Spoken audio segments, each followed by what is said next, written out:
But just to cover off in summary, we were already impacted through the loss of China Group travel, which started in the second to last week of January.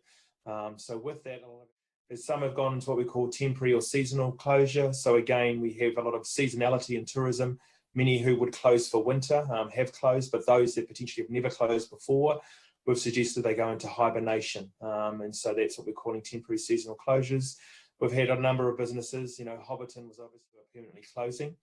Not only are these a loss definitely to the tourism industry to try and bring people back when we don't have products, but also particularly for those vulnerable communities where some of these operators have been going for many years. Thanks. Now, the reason why I just raised international airline connectivity is because it will take this country at least 2 to 5 years before we ever go back to the type of connectivity we've had as a country previously before lockdown. So again, it's going to be a very long burn for us as a country to regain the international visitor arrivals we've seen in the past. Air traffic control trends 2021, which is the main time when we actually sell the Waikato to the world, we will not be having until maybe June next year. So it's just awaiting on a date for that. 2 major convention centres were due to open this year, Te Pai and Christchurch, which potentially is the one that will be taking a lot of business away for us for business events. That has now been delayed. And there were some areas that were really feeling the pressure, such as Queenstown and Central Otago and Cathedral Cove, some of our sites, Mount Tongariro. So for us now, it's great to see the government are taking this seriously. So we're now working with Tourism New Zealand to lead a new plan, domestically and internationally, but also look at event strategy activation. So again, we are still awaiting a decision from Well Energy Trust about potentially helping to establish a regional major events fund, which will actually assist all the districts to be able to bid for major events again, and also to attract and bid new major events into our shoulder season across the region. And then lastly, again, just to thank you all for your continual funding to support the tourism industry. And that would obviously be more important through restart and the reimagine phase. And again, the point I made earlier, we will not be recovering to pre-COVID levels for at least 2 to 5 years as a sector and as a region.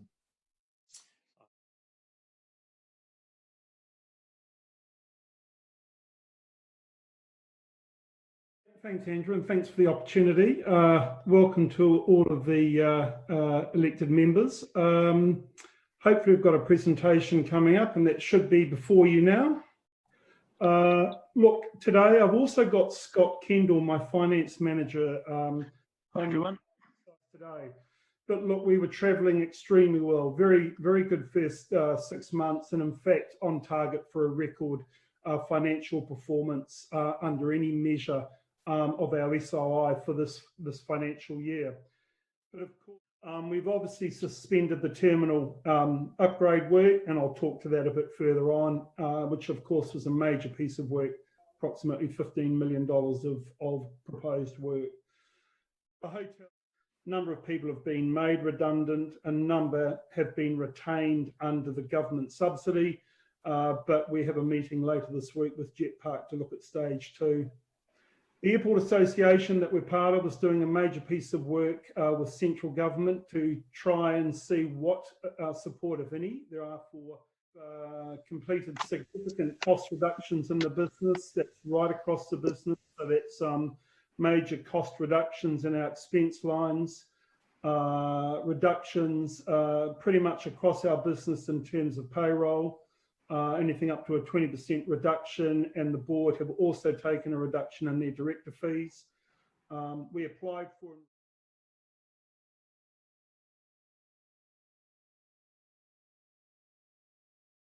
concerned about.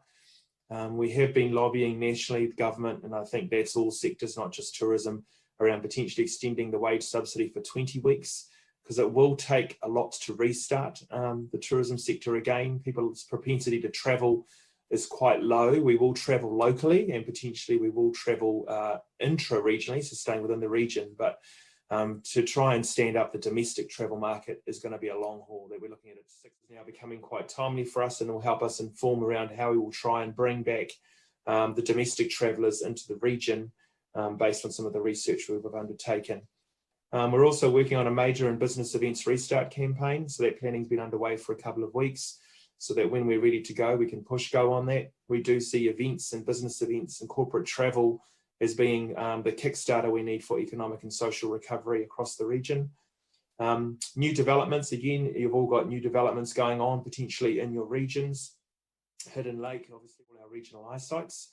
We're in phase 1, so for the last 2 weeks, we've been promoting businesses with contactless delivery, promoting, on people that are still doing entertainment online or virtually from within Waikato, recipes from our beloved Imagine phase. So initially in the response phase, no different to everyone else, lots of briefings, lots of support. We're obviously having face-to-face briefings across all the sector long before the shutdown. And now we've moved to the virtual space. We're still doing advocacy at a national level to try and make sure we can access more business support for the region. Some of the gap right now out of government support and out of the support that Te Waka can provide is it doesn't cover any employees for 100 employees plus. So that's quite the pointy end of town, we call it, for most of our region, for our big employers. Again, wage subsidy, okay, but outside of that, there's actually no large industry support. So we've been pushing that through government to try and unlock some of that if this lockdown continues. We've been doing one.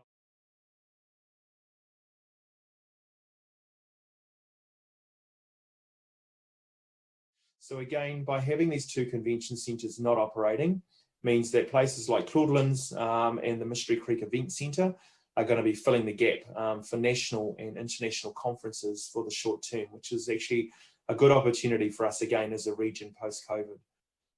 But we also do still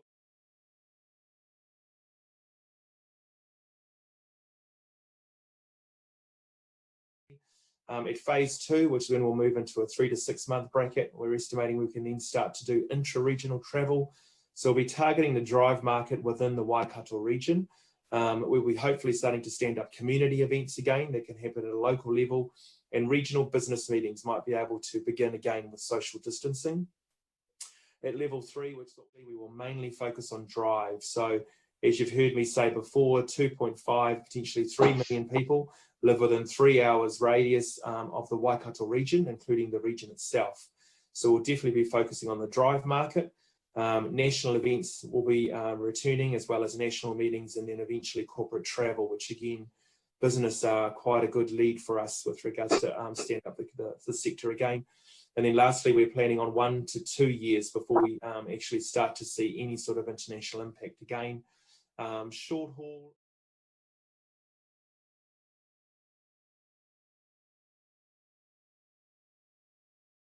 I'll just maybe make a few brief comments and then touch on the current environment, and then leave some time for questions. So LGFA started in 2012. It currently has 67 member councils, with a number of others in the process of joining. And the current on track, so we even ran the part numbers for April yesterday, and again the monthly profit is on track. A lot of the forecasting that's in the draft SOI is just out of date. It's just been superseded by the events that we've seen the last few months, but that financial year. So to date, we've never had a breach of any of the financial covenants, but if revenue falls significantly for councils with a large amount of debt to start with, then they could well breach that net debt to revenue covenant. So that's, but certainly it does give you better access to debt markets if you can issue under a green framework. Well, I'm thrilled to hear that you're working on it. I actually think you should report on it, say that you're actually preparing or working on a proposal, because I think a lot of people would be looking for that. And yeah, I'm just saying.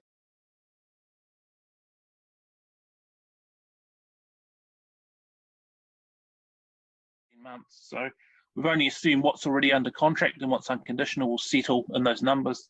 So I think that's they're conservative but realistic, and conservative on both fronts.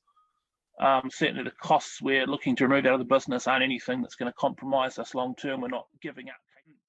Yeah, I guess just to overlay the net profit slide, yeah, there's a lot more. Probably the deficits are bigger largely because of the effect of depreciation, but ultimately following a fairly similar trend to the cash flow. That land sales over the next 18 months will get us cash flow positive, and Well, you should consider this organisation as an extension of your vision of building the future together to promote the well-being of Waipa District and its people. We've both got a role to play in providing solutions to the high growth region of the Waikato. We both do just that. We are looking to be bolder, more disruptive to enable you, to help you transform how you and other Waikato councils operate. We also want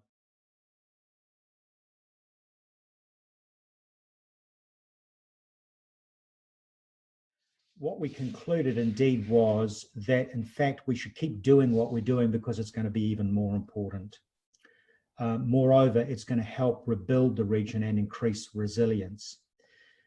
Our view is that in a post-COVID-19 period, during the recovery period, there'll be need in the region for at least the following three things. First, financial year. I'm part of the working group that DIA are running, looking at doing a lot of modelling on council financial performance for the remainder of this year and next year, and that's feeding into a lot of the other government sort of work streams, such as the recovery sort of work stream. Thanks. The question I had is about LGFA saying one of their principles is that they'll demonstrate social and environmental responsibility. And one question that I've been asking in the past is, will LGFA consider introducing something like green financing or environmental bonds, you know, like the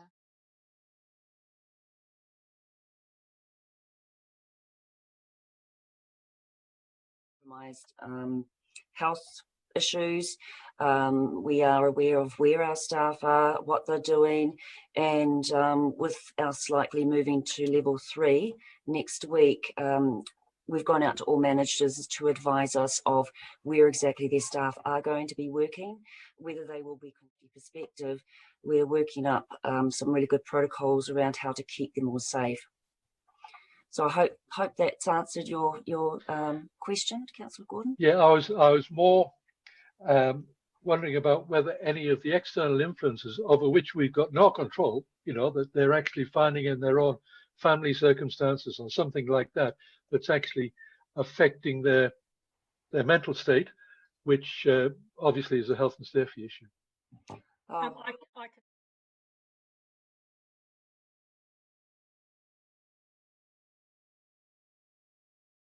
And we'll let you get onto the shared services. Thanks, Mr. Chairman, and thanks for the opportunity to speak with you this afternoon. You've been provided with a copy of the company's statement of intent and half-yearly report to 31 December 2019. And we very much look forward to becoming Waipa District Council ratepayers as from the 1st of May. So as you can see, my family's been heavily invested in the success of the region, and it's one of the reasons I took the job.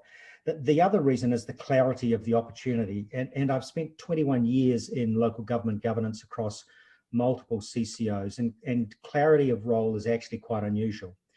In this case, the company's vision is to have Waikato councils working together in the best way possible for the collective benefit of them and their communities, which means less